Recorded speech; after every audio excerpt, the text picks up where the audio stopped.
The sun dipped below the horizon, painting the sky in hues of blood orange and bruised purple. The once bustling city now lay in ruins, its former glory reduced to mere shadows and echoes of the past. As the last rays of sunlight kissed the broken rooftops, a sense of melancholy settled over the desolate landscape. The city, once a vibrant hub of life, now stood as a desolate wasteland, shrouded in an eerie silence. Streets that were once filled with the sounds of laughter and the hum of daily life were now empty, echoing only with the whispers of the wind. The silence was deafening, a stark contrast to the lively metropolis it once was. Buildings stood tall like skeletal remains, windows shattered, streets littered with debris, the remnants of a civilization that had crumbled under the weight of its own hubris. Abandoned cars, once symbols of progress and freedom, now lay rusting and forgotten, overtaken by nature's relentless march. A lone wind howled through the canyons of concrete and steel, carrying with it the distant groan of the undead. The sound was a haunting reminder of the new order that had taken hold, a world where the living were hunted and the dead roamed free. The groan sent shivers down the spines of those who still drew breath within the city's ravaged heart. It was a sound that signaled danger, a warning to the survivors to stay hidden, to remain silent.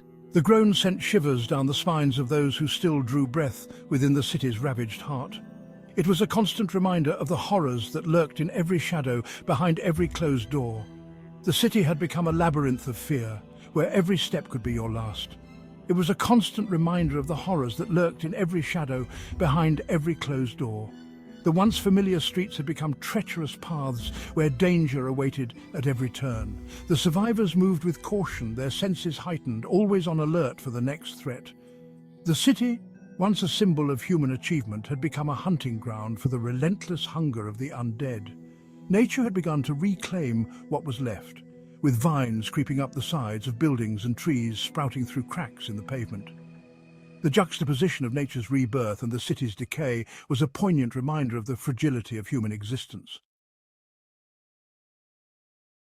In a small, abandoned grocery store, a flicker of life remained.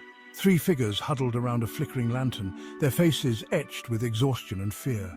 Boards nailed over the windows and a makeshift barricade of shopping carts and shelves offered a fragile defense against the horrors outside. This was their sanctuary, their temporary haven in a world gone mad. Rachel, her face smudged with dirt, but her eyes burning with fierce determination, reinforced the barricade. She moved with an economy of motion born of necessity, her every action focused on survival. Beside her, Jack, a rugged man hardened by the horrors he had witnessed, cleaned his hunting rifle with calloused hands. We can't stay here, Jack. They know we're here. They'll be back. We have to move before it's too late. She glanced at the boarded-up windows, the makeshift barricades barely holding up against the relentless threats outside. Her grip tightened on a crowbar, the only thing standing between them and the unknown dangers lurking in the shadows. Every creak and groan from outside sent a jolt of fear through her, each sound a reminder of their precarious situation. I know, Rach. We need to find somewhere safer. Somewhere we can actually make a stand, where we won't be sitting ducks.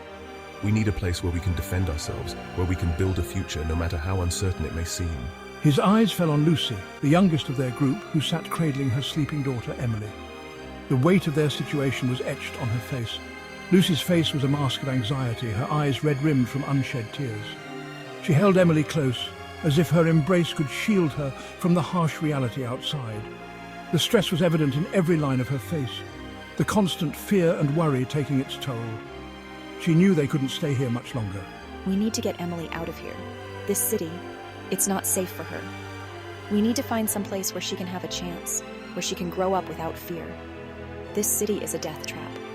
We need to find a place where she can play, laugh, and be a child again. We need to find a sanctuary, a place where we can rebuild, where hope isn't just a distant dream, but a tangible reality. Hope flickered in her eyes, a faint light in the darkness that threatened to consume them.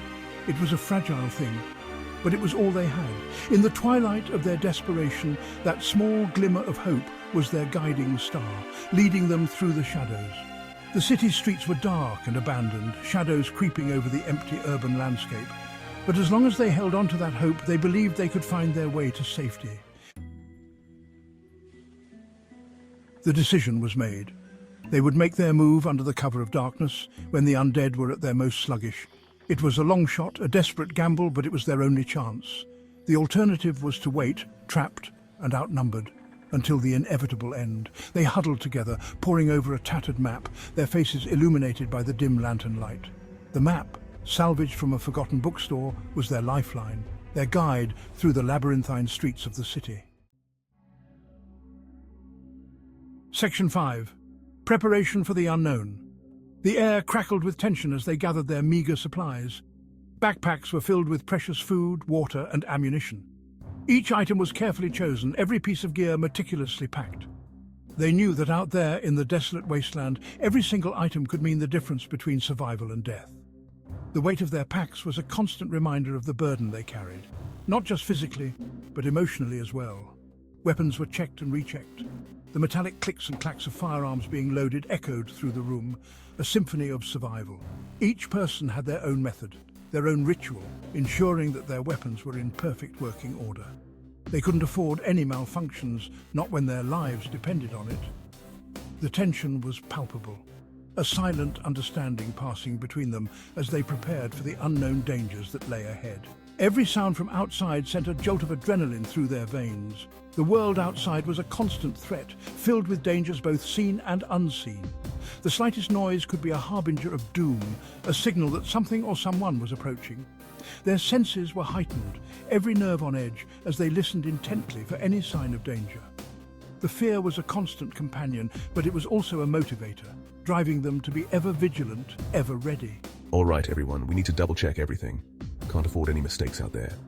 Every item, every piece of gear had to be accounted for. There was no room for error, no margin for oversight. They moved with a sense of urgency, their actions deliberate and precise. The stakes were too high, the consequences too dire, for anything less than perfection. Jack slung his rifle over his shoulder, his movements precise and practiced. He was their protector, their shield against the horrors that awaited them. His eyes were steely, his resolve unshakable. He had seen the worst of what the world had to offer, and he was determined to keep his group safe. Every step he took, every action he made was calculated and deliberate. He was their rock, their anchor in a sea of chaos. Make sure you have enough water and ammo. We don't know how long we'll be out there. The uncertainty was a constant shadow looming over them. They had to be prepared for anything, ready to face whatever challenges came their way. Water and ammunition were their lifelines, their most precious resources. Without them, they wouldn't stand a chance. The weight of responsibility was heavy, but they bore it with determination and grit. Rachel, ever resourceful, fashioned makeshift armor from scavenged materials. Every scrap of metal, every piece of plastic could mean the difference between life and death. Her hands moved with practiced ease, her mind focused on the task at hand. She was a survivor, through and through, and she knew that in this world ingenuity was just as important as strength.